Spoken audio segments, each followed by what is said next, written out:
बातमी अतिशय महत्त्वाची आहे। अवैध वाळू वाहतूक करणाऱ्या टिप्परची स्कूल बसला धडक लागलेली आहे। नांदेडच्या मुदखेड शहराजवळची ही सगळी घटना आहे। युनिव्हर्सल पब्लिक स्कूल ज्युनियर कॉलेजचे 40 विद्यार्थी थोडक्यात बचावले।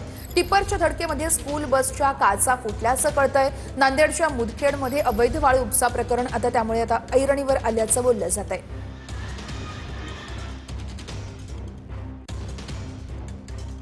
नांदेडमधून आहे। नांदेडमध्ये काँग्रेस आणि वंचित बहुजन आघाडी एकत्र असणार आहे। नांदेडच्या 13 नगरपालिकांसाठी नवीन राजकीय समीकरण त्यामुळे नांदेडमध्ये बघायला मिळत आहे। सन्मानावरती आधारित युतीची घोषणा करण्यात आली आहे। जागा वाटपाचा फॉर्म्युला 1-2 दिवसात देऊ असं देखील सांगण्यात येत आहे। काँग्रेस खासदार रवींद्र चव्हाण यांची ही प्रतिक्रिया आहे।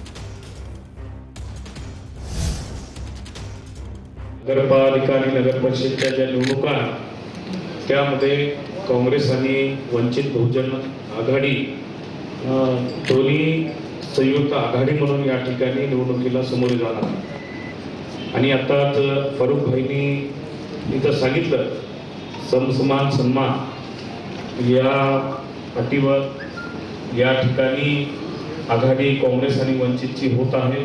वंचित बहुजन आघाडीनं आपल्या परीनं काँग्रेसच्या या प्रस्तावाला राज्य कमिटीकडून राज्य कमिटीच्या सूचनेनुसार आणि राज्य कमिटीने नियुक्त केलेले होते।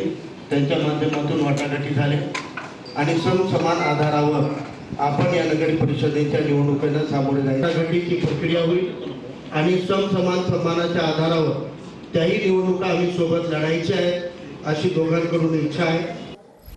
अनेक ठिकाणी वंचित सोबत आघाडी करा काँग्रेसच्या बैठकीमध्ये सूर असल्याचं कळतंय। वंचित सोबत आघाडी केल्यास फायदा होईल असा पदाधिकाऱ्यांचा दावा आहे।